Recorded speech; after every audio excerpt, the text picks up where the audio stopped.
Hi, my name is David Whaley, and I'm the creator of The First Tree. I also voice a character named Joseph. So I just wanted to introduce you to this commentary mode, tell you that you can find interesting things about how I made this game by touching the speech bubbles you see in the world. So I hope you enjoy it. I'll try not to spoil too much since a lot of this game ties into the very last act, which is the epilogue, I call it. But you'll notice there's lots of items around, and that's kind of what The First Tree is about, is like exploring this land and trying to figure out why they're there, what they were used for, and it's kind of explained that this is a dream for Joseph, but it's something different, and it's not supposed to be like your average dream. It's supposed to be something a little deeper. So pay attention to all the items that are around and try to figure out how they tie into the story. So it's usually at this point where people say something like, "This is not the kind of game I was expecting." And that happened a lot at PAX West when I showed it. We'd have little kids play it, but then they see a dead fox cub, or a kit is technically the word, but cub sounds, I don't know, it sounds better. Like Wes Anderson uses it in Fantastic Mr. Fox, so I thought cub would be alright. But anyway, having this game, I wanted it to be more serious. This game is based on dealing with the death of my father, which is the hardest thing that's ever happened to me and my family. But I don't want to talk about it here, and I didn't want to talk about it with anybody really to this day still. It's very personal. And that's why I made this game. That's exactly the reason. Because I wanted to get those feelings out and like communicate with people without like talking about it. And so that's what The First Tree is. It's me dealing with my feelings, and it was a personal project, and it was just me, and it actually, like, I'm really glad I made it, but it wasn't easy to make, I guess is what I'm saying.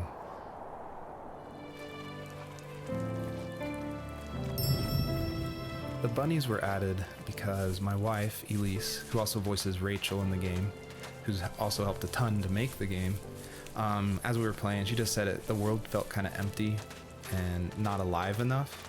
So I knew we needed to add some kind of life, and so the bunnies was like the first idea that came to mind. And like most of the game, I used like publicly available assets to speed up production because I was working full-time along with making this game, and we just had our first baby, a little girl named Evelyn. So I was messing with this asset called Herd Sim, and at one point, like, the generation script that creates variations of the sizes of the bunny.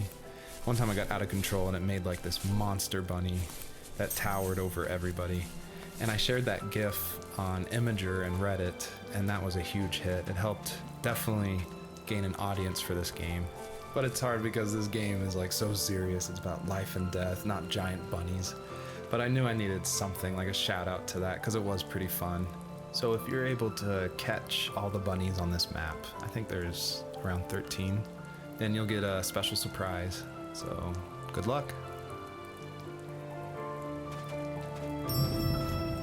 I feel like one of the best ways to make an exploration game feel worth it, or to reward the player, is to have as many secrets as possible. Like some of my favorite games like Dear Esther and Gone Home and Firewatch. I love those story-driven games, and they're kind of like these mystery boxes where if you put in a lot of effort, if you look closely, the world reveals itself to you better.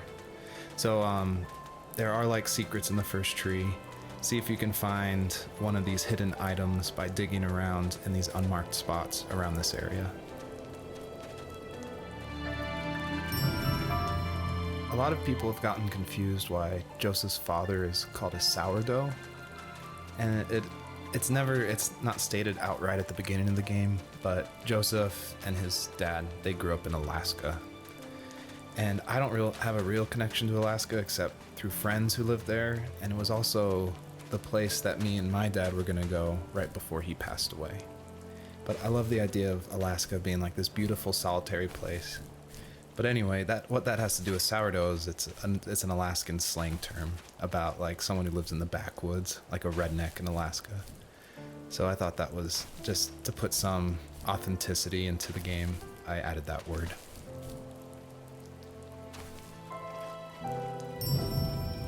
I feel like one of the main reasons people play small indie games is because they are so personal and intimate. So I tried to put myself into this game as much as possible. So almost all the vignettes or little stories you hear in this game, they come from my childhood, where I grew up in the middle of nowhere in Central Virginia in the United States. So yeah, that's probably why I love games like this so much, where you explore this open, wide environment and just find interesting things, because that's exactly what I did as a kid. I thought it was important to say that, yes, I actually did draw this with crayons. And it was just funny to me one day that I was like, I'm working on my game, and I pulled out my little 1-year-old's like crayon set to draw this item for this game. I just realized just now that I probably threw away the original. I probably should have kept it and given it away to somebody, but oh well. This is the level that I showed at PAX West, which was a crazy dream come true, that this hobby project was being shown next to all these amazing indie games. So I decided to show this level because it's smaller, there's like some jumping puzzles, and I thought it was a good entry into the game. But the one thing I can't seem to forget is right before we opened to the public, there was an indie dev superstar. Like, you've definitely heard of his games, and I was like terrified. He wanted to try it out. So I said, of course, like, please give me your feedback. And he was super nice, super talented, of course. But this embarrassing bug happened, which I'd never seen before in my life, where when he dug the item up, he jumped right after, and it created the dust cloud to permanently be on the rest of the level. It wouldn't turn off. So it looked like this fart cloud following the fox as it just kept running with this beautiful music and serious voiceover. And it was horrible. I think about that every time I look at this level. But, you know, I was able to fix it, so I'm glad someone could at least find that bug. I always wanted this game to be very meditative and relaxing, but I know there's a balance between keeping the player's interest. So I added this butterfly jumping mechanic just to like spice things up. I used a plugin called Playmaker for Unity, which in a visual editor lets you do interactive things, which is perfect for me because I do come from a film and design background. But on the flip side, I really wish I was good at code, because this jumping mechanic, the jumping mechanic in the whole game actually has frustrated a lot of players. But hopefully I've been able to fine tune it, so it should feel a lot better now. I would just hate that this meditative game would get frustrating, so I've definitely I've lowered the gravity, I've made the jumps more consistent, so hopefully people can just focus on the world and the story.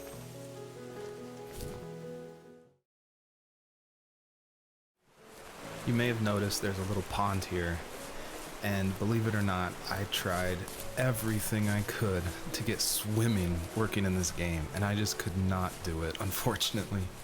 And so all the water in this game you can just stand in, which is, it still like bums me out, but the systems were not working, it was buggy. So I just had to throw it out, which, you know, I think it's okay. Like, I wish it was there, but again, the focus of this game is on the story.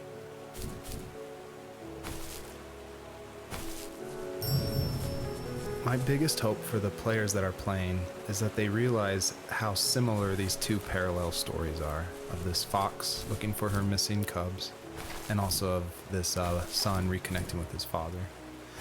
And so I try to add little touches in the voiceover and in the environment to help draw those parallels, even if they seem totally dissimilar. A big example is the truck, for instance, that Joseph grew up with. It's purple and yellow like the butterflies for this fox. So I tried to add as many touches like that throughout the story as possible.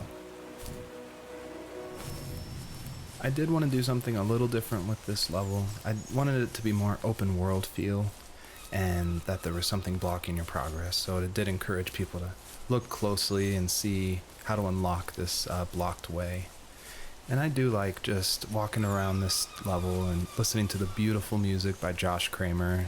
His work really sets the mood for the whole game. I don't think the first tree could work at all without the music by Josh Kramer.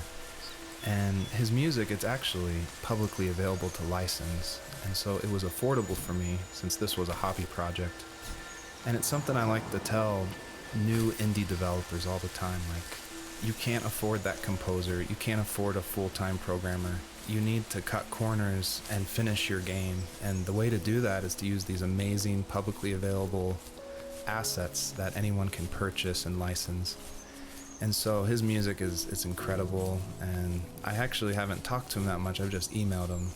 But his music was nominated for Most Emotional Music at the Emotional Game Awards in France, and he's just a really nice guy. And I think there's so much amazing content out there that if you're thinking of making a game, like, look around and see what you can make work on a tight budget, because it worked really well for the first tree.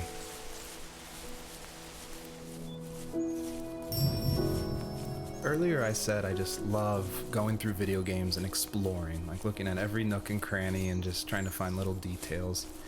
And I think that started because in middle school and high school, I would make mods for my favorite games, namely Jedi Knight, Jedi Outcast, and Far Cry.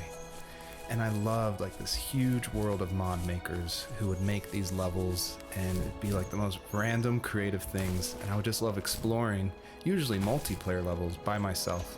So even though I went to college for film, before that, like before high school, I was making video games and mods, and it was my favorite thing in the world. I made a ton of different levels. I made an abandoned space hotel with a dance floor and cafeteria. I made a haunted campground with cabins and tents. I made this whole city with like the first ever day-night cycle with running showers and stuff in the hotel and the apartment buildings. And I just loved making those mods. And I think that carries over to my game, The First Tree, and also the one before that, Home is Where One Starts, which is it's exploration. You're just looking around and appreciating the details. Almost all stories follow the same kind of structure. And it starts with an inciting event, and then there's rising action, and then there's a climax, and then there's falling action. And it's actually really difficult to make an interesting story where you only hear these two people talking, and it's spoken through a dream that's already happened. And the most of the action is about this animal that isn't directly related to this couple at all. So I don't know what I was thinking, but my hope was that it would create some interesting things and connections that I didn't see before. And that was kind of the whole exercise of making The First Tree. It was really important to me that the wolf in this story that takes the fox's cubs, that it wasn't explained at all. Like, it's just this entity that's in the background. And of course, it's supposed to represent something bigger than a wolf or even the fox. It's supposed to represent like the specter of death. And it comes when you least expect it. There's no justification. He's just there, always watching.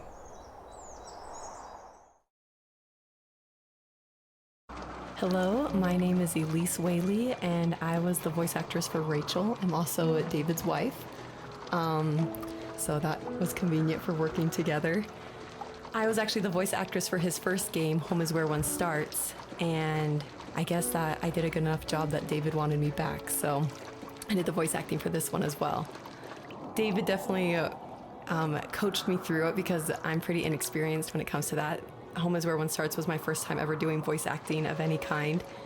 And we watched a lot of trailers of movies we liked to get the voice right of female leads who were talking in the trailer and try to mimic that and bring that into the game. So that had the right kind of feel and the right kind of atmosphere for the voice. My character actually is the same character from Home is Where One Starts. If you've played that game, you probably connected that together. And this is her probably about 15 years later, maybe 20 years later in this game. I was happy to revisit the character of Rachel. We kind of leave her in an ambiguous spot in Home is Where One Starts. It definitely ends on a hopeful note, but there's not a lot of details. And in this game, you see that she's able to move on through a lot of her issues that she had from her abusive home and be able to start her own family and start a new cycle without that abuse, which I think is really inspiring. You know what it's... So it's always interesting working with your spouse because, especially on a creative project, because they want your feedback, but it's something that's also dear to their heart, and they're dear to your heart, and you definitely don't want to hurt their feelings. So I was a little nervous when David asked me. He had finally finished writing the script, and he asked me to go over it and see what I thought. And I had minored in English. I majored in art, but I minored in English, so I felt like I had a little bit of experience. But I was definitely like a little scared because you don't want to be too harsh, but you also want to be honest. And it was the biggest relief when I read the script, and I was like, oh, good. My husband's a good writer. I don't have to change that much about this, just a few like grammatical things. And that was just like the biggest relief for me, because it can be a tricky balance working with your spouse and making sure that that honesty is there, but also that love and the support is there as well. I think we both. So we're talking about Home is Where One Starts a lot. So if you haven't played that game, maybe this doesn't make as much sense, or maybe this is a little plug that you should go play it. But in that game, it actually features one of my artworks. I work as an artist and paper cutting, actually. And David used one of my artworks as a graffitied stencil in Home is Where One Starts that's against the wall of this shack. And it actually shows up again in the first tree, just a fragment of it. The first tree, the title actually comes from one of my artworks that I made back in 2015, I want to say. And I made this artwork while I was pregnant with our first child. And it had a lot of meaning for me, and David actually helped me come up with the title. And he asked, because I was really struggling, I was like, I have no idea what to call this, and I always go to David for title ideas and to bounce ideas off of him, and that's like the only way I can ever come up with a title is by talking with him. So we were talking back and forth and looking at this artwork, and he said, well, what kind of like movies or shows were you watching while you're making the artwork? Because my work's pretty tedious, so sometimes I'll watch a show or do some Netflix binging while I'm creating it. And I was like, oh, I actually watched Tree of Life a ton. And then we're like, Tree of Life, and we started thinking more about that, and then arrived at the first tree. So it started off as one of my artworks and then became a part of David's art, which I think is really cool that we were able to share that title. Life got worse. A question I get a lot is why a fox? And it ties into just how important family is for me. And Fox is actually a family name from my wife's side, from Elise. And she always heard about the legacy of the Fox family. And because of that, growing up, it was her favorite animal. She even made these 2 wooden foxes for our wedding cake toppers. So I thought it would be cool to have that animal in the game while these 2 people are having this conversation in the middle of the night. Usually what catches people's attention of the first tree is the visuals, of course. And I was inspired by a lot of people making these levels. The second level is inspired by just these beautiful autumn photos of a real forest. And this level, the Jade Valley, is inspired by the artwork of Heather Penn, who did the Overland games. I just love those greens with a lot of gray in it. I love the strong vignettes in the corners of the frame. And of course, this environment pack was made by the very talented Swedish designer Mikael Gustafsson. And of course his initial designs inspired me, and I was able to build off of that. And I'm really grateful that he allowed his environment pack to be made publicly available. By now you've probably caught on to some of the themes I love to explore in these stories. And the big one is of this tree, the first tree on Earth. And a lot of people have asked me, what does that mean? Why a tree? And basically it boils down to this delicate balance between nature and its relationship with life and death. And I love these stories where they put like these microscopic relationships, like something of like a father and a son, and juxtapose it next to this epic story of like the creation of the universe and the first tree on Earth, and how they can be equally as important, because in my mind, like, my family is as important as like the creation of the Earth. And it reminds me of like some of the stories I love, like The Road by Cormac McCarthy, or The Tree of Life by Terrence Malick. Basically, I wanted to make sure the player felt that there was a higher power than themselves, and that there was something watching over them as they went through this story. Obviously, there's a really emotional part, but I'm going to talk through it anyway. A lot of people correctly identify that Journey was like a huge inspiration for the first tree. And this part, it is like a callback to that part where you're climbing up the mountain with your friend you don't know, and it just gets snowier and snowier, and you just keep going, and then eventually you collapse. And that made a huge impact on me. And I don't even own a PlayStation 3 or 4. I rented a PlayStation from like a rent-a-center right after completing Home is Where One Starts, just because I'd heard so much about it. And everyone was right. It was a very impactful game, and it definitely inspired the first tree.